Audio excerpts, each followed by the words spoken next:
Servus Tomáš, musel som ísť s vnúčkou, mi to nevyšlo.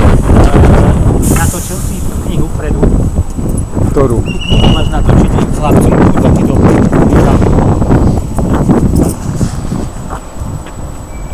Vysvetlím, o čo ide, hej? Oni mi písali, už viem. Hej, tak, aby ju bolo vidno. Hej, dobre, vidno.